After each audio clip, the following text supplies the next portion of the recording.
Welcome to the Melanated Files. In this series, we highlight and share the stories of black people from across the globe. Remember to subscribe to this channel for weekly videos and also follow us on social media for regular updates. Let's get into the interview. On this episode of the Melanated Files, we caught up with Arthell Isom, CEO and co-founder of D'ART Shtajio, the first American-owned animation studio in Japan.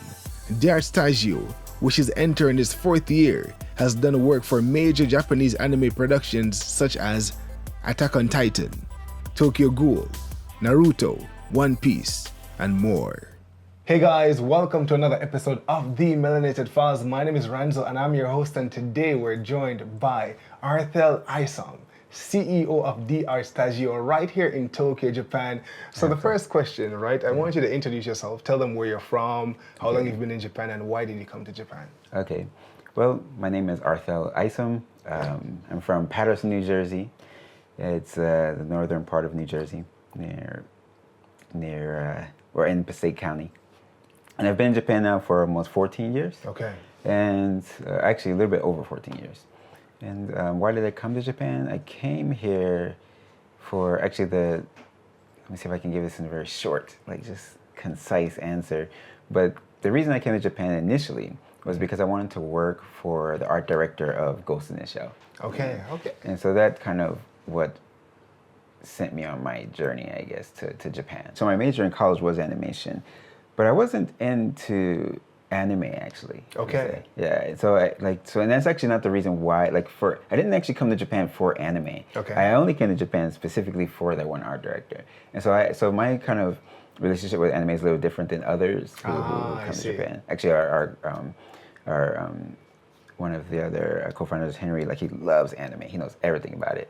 And so sometimes I feel like I should know more about it. But that wasn't the reason why I came to Japan. I like animation. I like art, and so even within my college, I studied all the illustrators and all the the fine artists from all the Western fine artists in Europe and things like that. I love art in general. Yeah. And I think that's probably why I also just became a background painter, right? So that's kind of because it's not the characters that interest me about anime. It was more about just their use of light and shadow, particularly Hiromasa Ogura-san, his use of light and shadow, his use of colors, and Ogura-san's color palette is very muted, you know? And so and also their attention to detail within this form or this medium, right? At that time, the backgrounds and things in Western cartoons were nice, they're very beautiful. Even Disney's backgrounds are beautiful, but they're still simple compared to Japanese animation. Japanese animation was almost like watching, it's like they just took a photo of the city and just stuck it in the animation, but it was still art, because which is different than the medium and animation is starting to change now. Right now, I feel like it is just a photo in the animation. At that time, there was still this thing about it that still separated art from reality, but it was still very real, you know, very tangible. And so that is what actually brought me to Japan, is because I really liked the backgrounds in Ghost in the Shell. And so when I saw that, then I decided to watch all of Hiromasa Ogura-san's work. Right.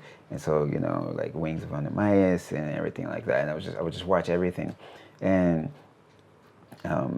Pat Labor and stuff like that. So and all of these things, it was just amazing. And I was like, wow, I really want to work. I want to be able to draw like that. I want to be able to paint like that. And so that's kind of what sent me on my journey here. And so that was while I was in college still. And I decided, okay, I'm going to go to Japan. I'm going to work in the animation industry here I'm going to work under Hiromasa Ogura-san. So did that materialize? I moved to Japan, and I went to an art college here. And when I was in America, I studied, I had met some Japanese friends, because I started deciding that I wanted to come to Japan. So I met some friends, and they told me that the best school for animation was Yoyogi Animation. Okay. So I tried to get into that school. I failed initially because I had sent a letter. They said they don't accept foreigners. I don't know if it was that they hate foreigners or anything. It wasn't like that. It was more like they they've never had foreigners in their school, and they didn't know how I see. how to deal with it, you know, like Could you visas. speak Japanese at this point? And so I couldn't speak Japanese either, you know, and so that was another A prerequisite, you know, right? point. Yeah, Okay. you have to be able to speak Japanese because none of the teachers speak English. So I didn't take it as like a negative thing. Like I was just like, well, I want to go to this school because for me it felt like that was the next step I needed to take in order if I really wanted to work for Ogura-san. So you know, so I went to the school and asked, can I join? They said no. I went back the next year. So I had studied Japanese on my own now, and it was trying to figure out, like, practice kanji. And I went back the next year. I had, you know, made a notebook that I had, a journal. This journal was just essentially just it was just full of kanji. Like I would just practice every day, just the same kanji over and over and over. Once I got it, then the next kanji over and over and over. And so I showed that book to my teachers at the school, or to the teachers at the school, and I guess they were impressed by just my motivation or dedication to trying to learn Japanese, because I still wasn't good at it, you know. Like, but I was obviously better than I initially was. Yeah. So I can speak a little bit now. I can understand what they were asking me, and I had this journal of my Japanese writing. And so they were like, all right, you seem like you're working really hard. You can enter the school. So then they let me into the school. And after that, graduated from the school. And, you know, and that's like a whole nother story. That was very difficult because, you know, everything was in Japanese. And so that was really hard. All the textbooks were in Japanese. But, you know, but got through it and finished, you know, the school. Finished my, you had to, you know, you make a portfolio, and then the same way that you enter work and field in America, same here. You submit your portfolio, and I submitted it to Ogura-san, so Ogura Kobo, under, it was interesting because he had just separated from, when I was in Japan, so at that, I think a few years before, he had only worked in production IG, but then he decided to open up his own studio. Okay. So I sent it to him, and he asked me to come out for an interview. So I was really excited because the teachers were like, oh, you know, you have it, the first interview. In Japan, you know, they have to have like 4 or 5 interviews, right? Like, but they said that at least having the first interview is still like the partial way, right? And so I had the interview, and I was just kind of happy with that. Like, even I was like, that's cool. Like, even if I don't get the job, like, at least I got to meet him, right? And so then, like, so I went there and, you know, talked about why I came to Japan and stuff like that. And then, you know, he liked my work, and then I got to work for him. Wow, so, that's amazing, because that's full circle. It was interesting because when you try to achieve things, the you know, that path of trying to get there is really difficult, but because you have this goal in mind, you can keep moving forward, right? But then the ups and downs along the way are interesting and exciting, and, you know, some of them are, you know, upsetting. But and then once you get there, like, you get to the door, you open the door. I guess you would be like, some people might be elated or something, but actually I don't think I'm not like that. Like, it's not really my personality. So, because once I met Ogura-san, I was excited, but at the same time I felt, oh, okay, now I have to choose another goal. And so then my next goal was, well, I need to be, you know, so all of my senpai and my, you know, my coworkers and things were there, and they were obviously really good. And then when I looked at their work compared to the work that I put in my portfolio, it wasn't good to me, right? Okay. And so then my next goal was like, all right, I need to become a better painter. You know, I need to become better at, you know, just everything, like color and or color theory and mixing paint. At that time, the studio that I worked for, which is one of the another kind of determining factor of why I wanted to specifically work there, is that like, I like traditional art, I like art, and I wanted to be able to still paint with paint and on paper. Whereas, like, in America, like, you know, Disney Studios had closed down, all the 2D studios are closed, everything's becoming 3D, and I didn't want to do that. Like, I wanted to still, you know, I still wanted to kind of feel what it feels like to kind of take a brush, dip it in the paint, you know, the put it on this paper, right? and then take that and, you know, and have people watch it. But so that was kind of my next feeling, I guess. It's like, all right, so now I'm here. Like, what am I going to do to make sure I stay here? Like, I think I was always like in this constant like perhaps that's my motivation is, I don't know if it's like a fair, you know, because it's not like your common sense of like your common idea of like, oh, this thing is scary. Like, but it was more like, I didn't want to fail, you know, and I think like, so all like, I think all people in general, you know, we worry about that, like failure, you know, and then so that is always driving me. So I think at that time it was just, I think perhaps more than, even maybe more than excitement, I was actually more like, you know, like shoot, and like now I'm here. You got to keep your position in yeah, advance, can I keep my right? position? So you're fighting to yeah, remain in yeah, advance. yeah. Okay, so now you're working for Ograsan, right? So tell me about the transition from working for him to opening your own studio. Tell me about that journey. That was an interesting journey. I think working in Japan, like it's you know, it's difficult. It's not as easy as other countries, I think, or as America. And so we were working, but I don't know. I guess I enjoyed working for Ograsan. I probably would have stayed there forever if I could, but you know, but at the same time, I still had my own internal kind of wants and things, right? Okay. And you know, one of the goals and passions of my brother and I was to always start a company. We always wanted to start a company. Okay. And then it came up where I met one of the other co-founders. His name is Henry, and you know, we were just always talking, like, you know, like it'd be cool one day. What do you want to do? I want to start a company. What do you want to do? I want to be a director. Or what do you want to do? Like, you know, people just talk about things you want to do. And then, you know, the opportunity presented itself where it's like, oh, like we can start a company now. Like, are you ready? Kind of thing. And then, you know, you're never really ready for things like that. But you just kind of have to decide, right? And so it's just like, all right, I guess it's time to stop painting backgrounds and then, you know, focus on trying to start a company. So there are 4 co-founders, my brother, you know, and Arthell Isom, Henry Thurlow, he's a director, and Ayako Nagata, and she's our executive assistant. Okay. So, yeah. And you're the CEO. Yeah, CEO, yeah. Okay, so the transition, right? So from the background, you're like, we need to do something. You all came together and you started. Yeah, because we were working on this. Our first animation that we did as a studio was Indigo Ignited, and initially I was doing the, you know, so initially that was the first production. We had all kind of met together and we were working on this, and then we just kind of went from there, I guess. Yeah. Yeah. Okay, so what was the startup like? You started, now you're moving from working for someone to starting your own company. What was that like? You know, finding a place, deciding on, you know, the name, all of that. Like, was that a lot of work? There's a lot of work. I think, particularly because we're in another country too. Like it's not like in America, I think you can just like go sign a piece of paper. Like you choose, the biggest thing in America is just choosing which state, you know, you want your company to be registered under. Everyone chooses Delaware or something like that, you know, but like here it's not like that. You know, Japan's very technical, you know, they have so many steps and things that you have to take, and if you skip them, this is the end, right? So I had to kind of find, first I wanted to kind of figure out what was the overall like goal of the company, I think, initially. Okay. And so we decided that it would be to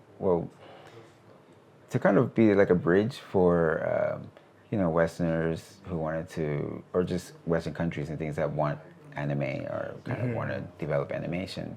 And, you know, and they just don't know how. So then we would, like, you know, we understand the issues and problems, and, you know, so then we can help them to kind of help create what it is that they're envisioning, you know, in the medium of anime.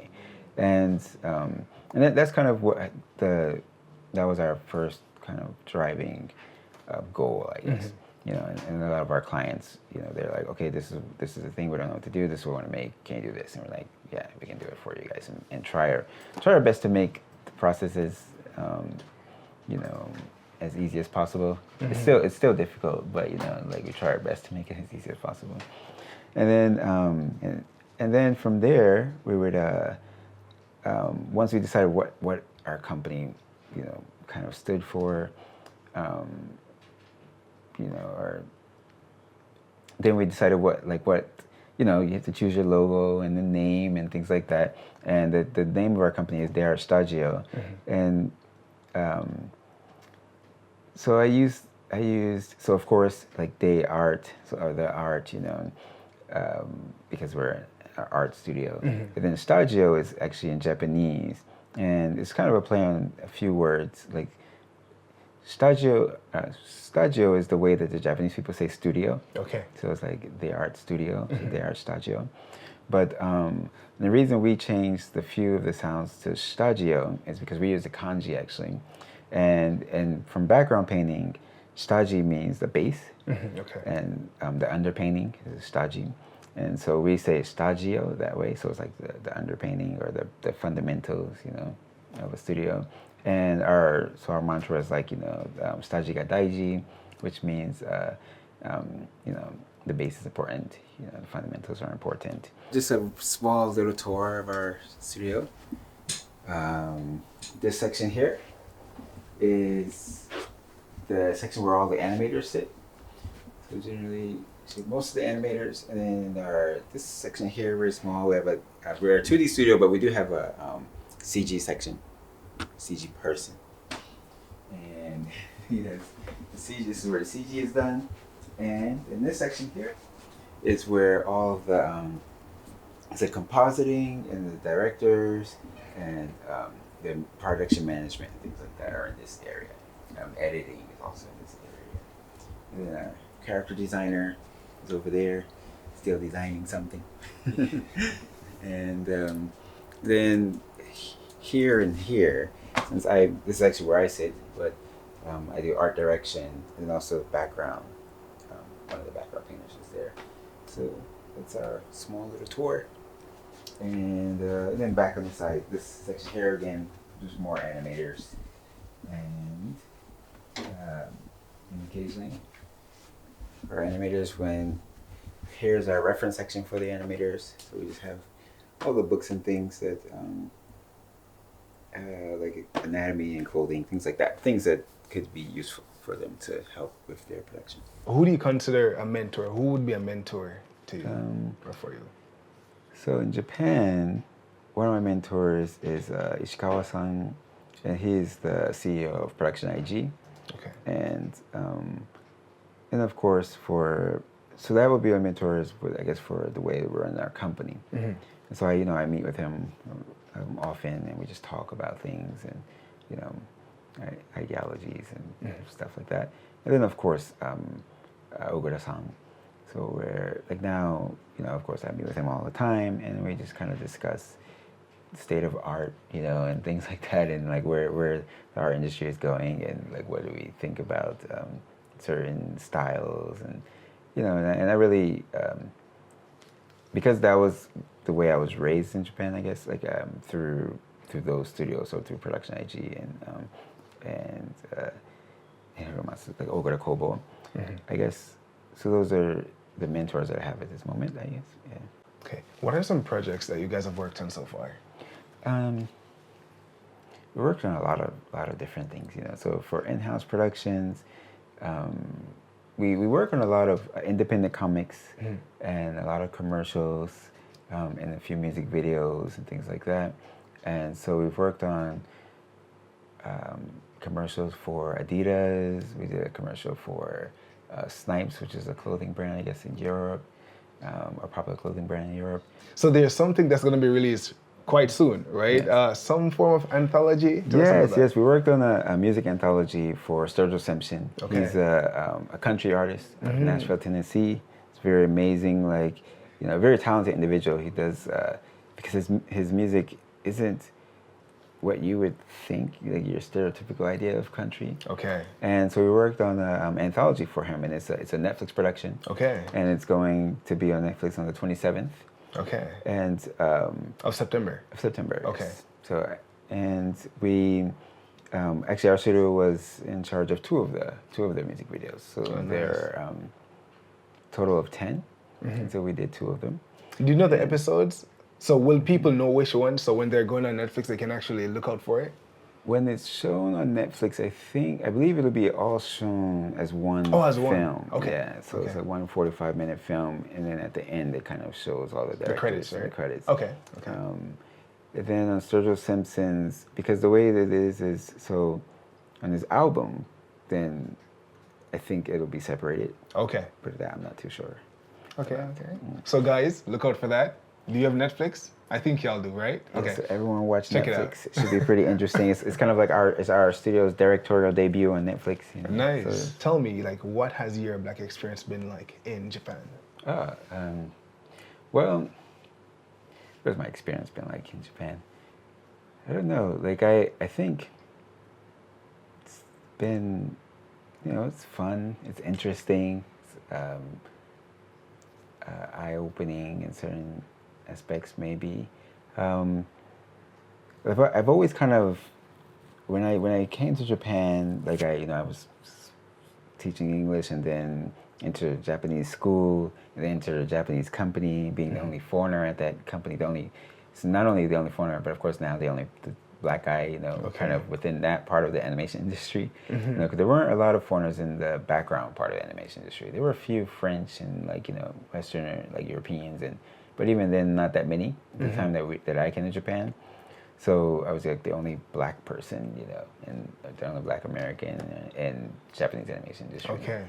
And but I don't have any negative comments actually. Okay. Like no negative feelings, like experiences. It was all very, and it's interesting because like most of my coworkers, they I don't even know if they noticed that I was like black in particular. They were really just focused on my work. Okay. What's wrong with you? It's not right. It's not right. Do it over again. Do it over again. Right. Well, that's good. Yeah. Which is and I think for the most part, most of my experience here was like that. Really. I mean, there was like outside of the anime industry. Like walking on the street, I might have noticed a few things. Like even teach English, little kids like just cry as soon as they see you. Oh, wow. And like that's like, but I don't know if it's because it's black. I think it's just a big foreigner, right? But I don't know. But and then you have the little kids who ask you like, oh, why is your skin color different? And that's interesting. You find like interesting ways to explain it. And then afterwards, it's like, cool, like we love you, kind of like they're just happy that you're their teacher, right? And then, and even in the Japanese animation industry, because I was kind of a big guy, and so sometimes a lot bigger than you said, right? Yeah, so at that time I was much bigger, like a good like three times bigger than what I am in right terms now. of muscle, not fat. Muscle mass. Okay. So I was just a really big guy. So, when we would go to have our like finishing, what you call them, like the production parties and things like that, most of the people would always confuse me with being like security. They would think I was security. And like my staff and was like, no, he's painting this work up there, But but I guess that was more like just because I was just a big foreigner, though, Yeah. So it's been okay. Okay. Yeah. So what about the experience, like like now running a company? Is there anything? It's the same thing that has continued. Are people taken aback or surprised? Like, oh, it's you own a studio here? Like, what's that like? So I think when people first meet, I mean, now initially I think it was kind of like that. Oh, but you have a studio, like you're a foreigner, right? And then like now, I obviously like Japanese industry people know us. Like we work on lots of productions, lots of famous productions and things like that. It's a little bit different, but initially, like I think they're wondering, can they take us serious, right? Okay. These foreigners, like, are they really making anime? But they like the work that we do, and like we've been sticking through it, and develop really good relationships with everyone, and don't really. Do you allow the work to speak for itself? Yeah, exactly. And, we have this kind of same work ethic, working sometimes like, I don't know, 24 hours straight, no sleep, just 2 days, 3 days, but like, that's interesting and fun. So talk about your staff a little bit. You have a very diverse group. Yeah, like our staff, we have both Japanese and foreigners, and our foreigners are from all over, like, from America and Indonesia, and we had one staff who was from Italy, but now she's changed companies. Okay. But and then in Japanese, and so it's interesting. We always have to try to make sure that everyone speaks in Japanese, and try to make it comfortable for everyone. Of course, it's a little different, like. Because we're not like your stereotypical Japanese studio, and I think a lot of Japanese people when they come here they like that, right? They have the freedom to talk and participate. Like we try to keep it open and have everyone participate creatively in all of the productions. Do you have any advice for aspiring artists who are looking to get into Japanese animation? I guess it's difficult. Okay, so I'll keep it kind of general because, of course, with art, you should. So once we talk about art, I get very serious. But with all art, you should, of course, just be dedicated to your craft and practice. Like it doesn't matter. Like if you're not a good artist in America, then you should, then don't expect to find work here. Okay. So definitely dedicate yourself to your craft. But that's kind of that's for anything. That's a prerequisite, right? So as long as you're a good artist and you work really hard, I would say generally in Japan you have to be able to speak Japanese. Okay. Right? I mean, you can work if you want to work here in Japan. Like if you want to work from overseas, occasionally you can kind of jump on productions and things like that. You can get sometimes you can get a little bit of work. But if you actually want to move here, you want to work in this industry seriously, then I say like study Japanese, study the techniques and the types of ways that they draw in Japan, because that's different. For example, if you wanted to work for Disney, you would kind of draw like Disney style characters, right? And then so the same, depending on where you want to work out here, kind of study that, and then that's it really. Like just be good at your craft. If you want to be a character animator, really good with anatomy, movement, timing. If you want to be a background artist, just be really good at color, understanding color, perspective, and composition. It's really important. So do they come to Japan and send out the resume, or do they send the resumes from overseas? Like if they want to work in Japan, would you advise them to maybe try it your way or maybe not your way? Yeah, I wouldn't. Well, now like it's crazy because now I've been here for 14 and a half years, for a little over 14 years. So the industry and everything's changed, right? And so probably if you tried it my way, I don't know how successful that would be because like a lot of companies now really require you to have a visa before you get here. But I don't know if you would be able to get a job here if you sent your resume from overseas. Okay. Yeah, like I think you do need to be here, right? And so, so if you wanted to work at the Japanese animation studio, if you want to work at our studio, or if you want to work at our studio, you can actually probably send your resume from overseas. But like, because we're obviously open to hiring foreigners, but it's best if you're actually in Japan. So I'd say, do your research about which area. Mainly, all animation studios are in Tokyo. So come to Tokyo, find a place to live, and then once you've kind of gotten that figured out, then send out your resumes, and depending on your resume and your portfolio, we'll look through it. And if it's good, then maybe we'll have to call it out for an interview, right? And I think most studios are like that. So.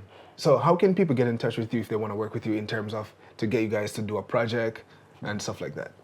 For the most part, we have our website. And so everyone, we advise that you kind of go on our website, which is d'artshtajio.com. And there's a contact form there. And you can kind of just submit whatever, like, your inquiry, your production inquiry. Okay. If you have an idea, I mean, if you have a production that you need an animation studio for or something like that, and then we'll, our business development person will kind of reach out to them and kind of go from there. That's the way that we kind of recommend everyone to do. Okay.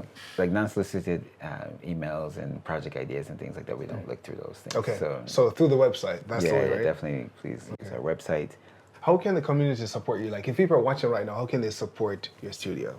So if you're watching and you want to support us, well, definitely, of course, follow us. Like, I think right now on our Instagram, we only have like, 3,000 followers or something like that, maybe. Okay. So you guys gotta help us get to like 1 million. Okay. So everybody go to our D'ART Instagram and Twitter, and just click follow, and Facebook.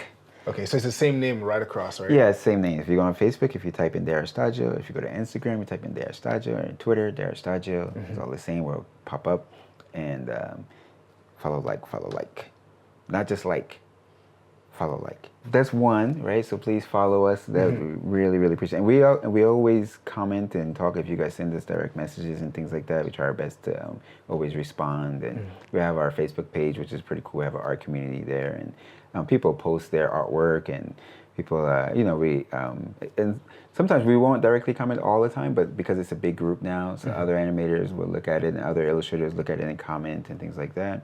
And so you can get. We always post. Advice on there and stuff like that. So please do that. So yeah, and then another thing is another way the community can help us is there's a lot of people in our community that we want to work with. Okay. Will Smith, if you're watching, the Smith family, 50 Cent, really like some of your ideas, man. They're really good. And there's more. So, Ava DuVernay, if you guys are watching, send us a message, man. We really want to kind of, we just want to make content and kind of put our heads together with some, people who have good ideas, I guess, creative forces in our community and every other community as well. So this is the only American-owned Japanese anime studio in Japan. That is a major accomplishment. Yeah. Right? So talk to the people and tell them what is so different about what you guys are bringing to the table. Okay. Yeah, so we're the only American-owned animation studio. We're the first American-owned anime studio in Japan. And, so something that I think we do bring to the table to the industry is, there's so many people out there who legitimately, they have the budget, they understand this industry, they have the resources, and they have the story ideas and things, and they want to make an anime. Yeah. But it's just, the other studios that are out here, the Japanese studios, are pretty much inaccessible at times. They're very difficult to get in contact with. Okay. People can't speak Japanese. And then even if you can speak a little bit of Japanese, but then you don't know like the rest of the industry, right? How it works out here, and to help you get your product made. So and that's kind of where we come in, to kind of be that bridge. Of course we can speak English, and if you're from another country, Spanish or something like that, or Indonesian or whatever, like we have people who can then help you out, and so we try to. We can take whatever it is that you want to make, and then give you like this really straightforward path. Okay. And then, get you towards your product. So you guys are like the bridge between the West and the East, right? Yeah. So that's being a bridge between the West and the East. The New York Comic Con is coming up from October 3rd to October 6th, and we will be there to present Sound and Fury. The screening is on Tuesday, October 3rd. And then the actual panel for Sound and Fury will be on the 5th, which is October 5th, which is a Thursday. So if you're around New York, if you're in Manhattan, near the Jacob Javits Center Convention Center, please come through. Show some love. If I'm there, maybe I can sign something for you, because we can talk. Hope to see you. Arthell, thank you so much for having me. Thank you very much. All right, I appreciate it. Look, if you need something done, animation-wise, please go nowhere else, right? The links will be in the description down below. Be sure to click on that, check it out, check out the studio. You got a project in mind, something like that, shoot them a message. Thank you so much for watching. You guys know how it is. If you like this video, please give it a big thumbs up, and remember to subscribe to the channel for weekly videos on the Black experience across the globe. Until next time, bye for now. Thank you so much for watching. If you would like to share your story or have us visit your region, send us a message on any of our social media platforms or via our website. That's good.